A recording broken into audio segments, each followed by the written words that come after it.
नमस्ते। तो उत्तर प्रदेश में काफ़ी कुछ हो रहा है। कहीं मंदिर का चढ़ावा चुराया जा रहा है, कहीं लूटा जा रहा है, कहीं कुछ हो रहा है। लेकिन इस बीच ये बिल्कुल साफ है कि अब चुनाव राउंड द कॉर्नर है, उसकी आहट सुनाई देने लगी है। और ऐसे में कांग्रेस ने अपने जो भी पेशबंदी है उसमें एक बड़ा फेरबदल किया है। उत्तर प्रदेश की अहमियत इसलिए कि ये मेक और ब्रेक है, क्योंकि उत्तर प्रदेश में अगर पिछली बार का आपको याद दिला दूं, बीजेपी 272 सीटें चाहिए थी उसको मेजॉरिटी के लिए। 2014 में मेजॉरिटी में आई, 2019 में उससे ज़्यादा मेजॉरिटी में आई, 2024 में ये मामला रुक गया था। और क्यों रुका था? मैं सब बीजेपी की बात कर रहा हूँ, सहयोगी दलों की नहीं। इसलिए रुका था कि उत्तर प्रदेश में बीजेपी जो 2019 में 62 सीटें जीत के गई थी, सिर्फ बीजेपी, अपना दल की बात नहीं कर रहा हूँ, वो 2024 में सिमट गई 33 सीट तक। 29 सीटें कम हुई। 240 में अगर 29 जोड़ दीजिए तो 259 हो जाता है, 69 हो जाता है, 270 उसके आसपास।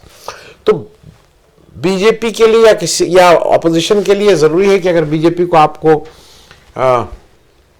रोकना है, मात देनी है, तो आपको उत्तर प्रदेश में अच्छा परफॉर्म करना पड़ेगा। एक चीज ये भी है कि ये सारी चीजें रिलेटेड होती हैं। 2024 का आज की तारीख में हम लोग जब पलट के देखते हैं तो लगता है भाई Sapa 37 seat, BJP 33 seat, India गठबंधन 43 सीट, बीजेपी, ये सही बात है। लेकिन एक चीज याद रखिएगा, 2024 से पहले 2022 का विधानसभा इलेक्शन हो चुका था और उस विधानसभा इलेक्शन में अखिलेश यादव जी की अप्रत्याशित रूप से वोट परसेंटेज बढ़ा था। मैं अभी सीट की बात नहीं कर रहा हूं, वो 32% पे आ गए थे। 2017 में वो 22% थे, 2022 में वो 32% हो गए थे। 10% वोट बढ़ाया था उन्होंने।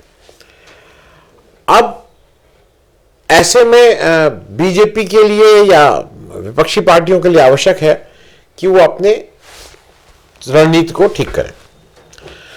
कांग्रेस ने एक इंचार्ज बनाए गए हैं राजेंद्र पाल गौतम जी। कांग्रेस में ये कल्चर है, हालांकि राजेंद्र पाल गौतम जी जनरल सेक्रेटरी नहीं है, लेकिन कांग्रेस तो कांग्रेस है। एक तरफ वो बहुत ऑर्गेनाइज लगती है, दूसरी तरफ वो किसी को कहीं भी का इंचार्ज बना देती है, जनरल सेक्रेटरी की ज़रूरत नहीं रहती है। यहाँ अभी तक इंचार्ज थे अविनाश पांडे जी, जनरल सेक्रेटरी थे। ये जनरल सेक्रेटरी नहीं है, ये उनके जो SC/ST सेल है या जो SC/ST फ्रंट है उसके अध्यक्ष हैं। इनको उन्होंने उत्तर प्रदेश का प्रभारी नियुक्त कर दिया गया है। और राजेंद्र पाल गौतम जी का इतिहास ये है कि ओरिजिनली ये BSP में थे, स्मॉल टाइमर। फिर इन्होंने आम आदमी पार्टी ज्वाइन की, इलेक्शन 2 बार जीते, मंत्री बने, और फिर इनको आम आदमी पार्टी में पार्टी छोड़नी पड़ी। और अभी ये कांग्रेस में आए, इनको 1.5-2 साल हुए, बहुत रिसेंटली के रिक्रूट हैं कांग्रेस में। लेकिन कांग्रेस ने इनके ऊपर काफ़ी उम्मीद जगाई है। इनको लगता है कि ये एक ऐसे व्यक्ति हैं जो कांग्रेस को टर्न अराउंड कर सकते हैं उत्तर प्रदेश में। अब इनको क्यों बनाया और क्या फर्क पड़ेगा, वो हम लोग आगे थोड़ा इसी पे बातचीत करते हैं। अब एक चीज ये समझिए कि पहले देखिए, एक तो ये इंचार्ज का मतलब समझ लीजिए, हरदम हर पार्टी में होता है कि एक सेंट्रल ऑब्जर्वर कह लीजिए, इंचार्ज कह लीजिए, वो एक इंचार्ज होता है हर पार्टी में। एक उसका मूल काम प्रदेश और राष्ट्रीय जो दल है इनके बीच के सेतु का काम करना होता है। ये वोट के लिए, पब्लिक उसके लिए नहीं होता है। इनका काम बेसिकली कोऑर्डिनेशन का होता है। कितने लोग, टिकट जब बंटवारा होता है उस समय इनकी वो होती है, क्या इंप्लीमेंट किया जाएगा, कौन संगठन के, ये वोट की दृष्टि से किसी भी दल में, और कांग्रेस में भी वही है, UPCC बोलते हैं उत्तर, मतलब या PCC बोलते हैं, प्रदेश कांग्रेस कमेटी का जो अध्यक्ष होता है वो वोट का फेस होता है। अध्यक्ष जी हैं, अध्यक्ष जी हैं, अध्यक्ष जी के हिसाब से ही जो दफ्तर है वो प्रदेश अध्यक्ष का दफ्तर होता है। वो कांग्रेस प्रभारी का दफ्तर नहीं होता। कांग्रेस प्रभारी को कभी वही किनारे जगह मिल जाती है, लेकिन और कांग्रेस प्रभारी यहाँ हरदम is not suppose to be here, और वो पब्लिक इंटरेक्शन उनका नहीं होता है। उनका मूल काम संगठन नेशनल और इसके बीच में कोऑर्डिनेशन, इनको कोई संगठन के तौर पे जो जो दिक्कतें हैं उसको दूर करना, ग्रास रूट वर्कर से इनका मतलब नहीं है।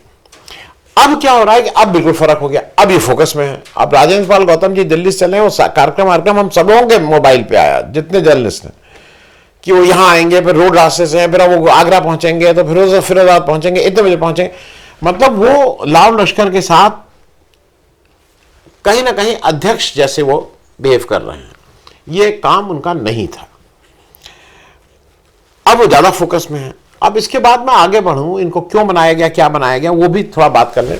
उत्तर प्रदेश में 22% दलित वोट है, एस्टिमेटेड 2011 के सेंसस के हिसाब से, और लोकसभा की 80 सीट में 17 सीट रिजर्व है, और विधानसभा की 403 सीट में 85 सीट रिजर्व है। ये तो एक डेटा मैंने दिया। एक डेटा और याद रख लीजिएगा, 2024 का जब लोकसभा इलेक्शन हुआ तो बीएसपी को, जो दलितों की सबसे मतलब बड़ी पार्टी थी, उसको वोट मिले थे 9.4% कुल बीएसपी को, और उसने चुनाव लड़ा था 79, 80 में से 79, 79 जगह चुनाव लड़ा था, 0 जीते थे। और दूसरी एक नई पार्टी दलित लीडरशिप की उभरी है, आजाद समाज पार्टी, एएसपी, काशीराम। ये चंद्रशेखर रावण जी इसके, या चंद्रशेखर जी रावण शायद आजकल नहीं लिखना पसंद करते हैं, चंद्रशेखर जी इसके कर्ता धर्ता हैं। ये 0.6% इनको वोट मिले, 2 में से 1 सीट जीते, 2 सीट लड़े थे, 1 सीट जीते।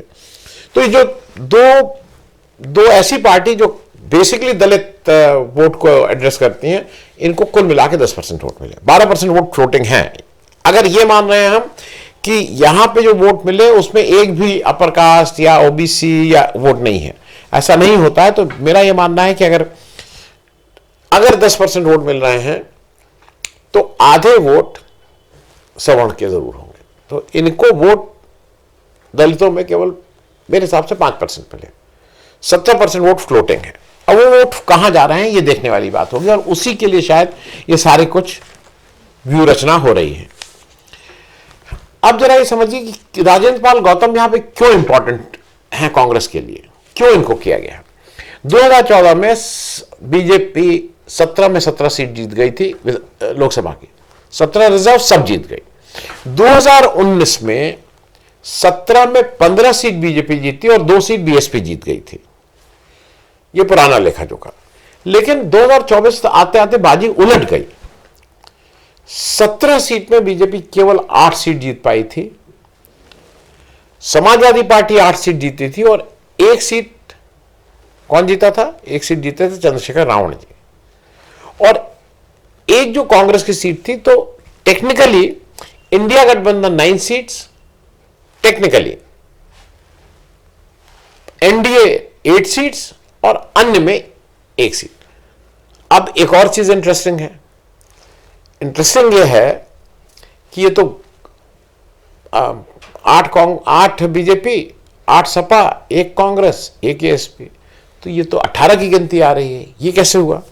तो 17 सीट तो रिजर्व थी, 18वां सीट जो अयोध्या की है, जो जनरल सीट है, सामान्य सीट है, उसमें सामान्य उम्मीदवार वहां के उस समय के वर्तमान विधायक, वर्तमान सांसद लल्लू सिंह जी थे।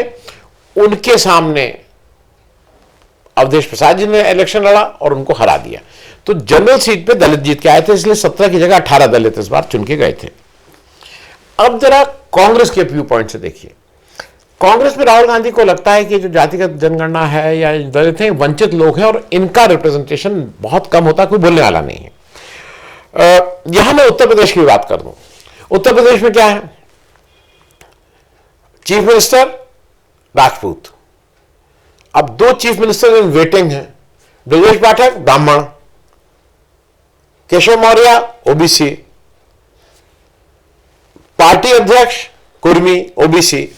मतलब यहां पे कहीं दलित का कोई स्कोप ही नहीं है। एक बेबी रानी मौर्य थे, अगर आपको याद हो, वो उत्तराखंड के गवर्नर थे, उनको रिजाइन करा के विधानसभा लड़वाया गया। ये था कि वही डिप्टी चीफ मिनिस्टर बनेंगी, कहीं कुछ नहीं।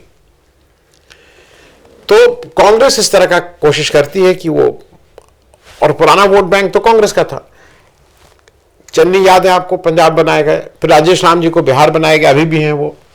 और उसी तर्ज पे यहां पे इंचार्ज बना दिया गया है राजेंद्र पाल गौतम जी को। अब इसमें जरा समझने वाली बात होगी। समझने वाली बात ये होगी कि ये समाजवादी पार्टी या जो सपोर्टर, उनको ये लॉजिक अच्छी नहीं लगती, लेकिन जो लॉजिक समझ में आती है ग्राउंड पे, वो यही लॉजिक है कि ट्रेडिशनली जो दलित वोट है वो पहले कांग्रेस में जाता था, फिर बसपा आई, फिर वो सारा वोट बसपा में शिफ्ट हुआ। जब सारा मैं बोल रहा हूं मेजॉरिटी 90% के ऊपर, वो vote generally Dalit vote Yadav के साथ नहीं जाता है। They are not comfortable with Yadav, generally ये मैं बात बोल रहा हूं। अब इसको कोई कहे कि नहीं नहीं ये तो ऐसे गलत है और ऐसी बात नहीं, नहीं ये बात ऐसी ही है। अब इसमें क्या है, इसमें यह है कि जैसे अगर ये वोट आपको चाहिए, पिछली बार तो आपको वोट मिल ही गए थे दलितों के ज्यादा, तो ये जरूरी है कि आपके फोल्ड में इंडिया गठबंधन इंटैक्ट रहे, वो केवल सपा या केवल कांग्रेस ना रहे। कांग्रेस और सपा मिलकर अगर लड़ रहे हैं तो ही ये वोट आपके यहां शिफ्ट होने की इसकी कोई संभावना है। अब जरा ये भी समझ लें कि ये अध्यक्ष, अगर आप इतने फैनफेयर से पब्लिक डिस्कोर्स के लिए राजेंद्र पाल जी को बना रहे, तो अध्यक्ष का पद ही हटा दीजिए। अध्यक्ष क्या करेगा भाई? अजय राय जी को आपको लग रहा है कि नहीं काम करना, हटा दीजिए, बिल्कुल ठीक बात है। कौन रिप्लेसमेंट करेगा? अब कौन, जो नाम आ रहे हैं कि कौन रिप्लेस करने आ रहा है, ऐसा माना जा रहा है कि अजय राय जी को अब जाना ही जाना है। कौन रिप्लेस करेगा? कांग्रेस विधायक मंडल दल में दो ही नेता हैं, दोनों स्टेक क्लेम कर रहे हैं। अब ये हो रहा है कि नहीं एक कुछ होगा एक कुछ होगा, लेकिन दोनों लोग कर रहे हैं।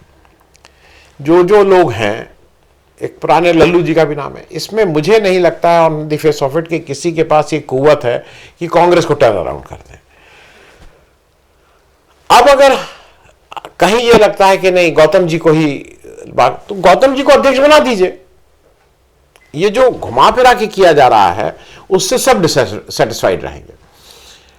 गौतम जी को लगेगा कि मुझे पीसीसी जो अध्यक्ष है वो मुझे सपोर्ट नहीं दे रहा है।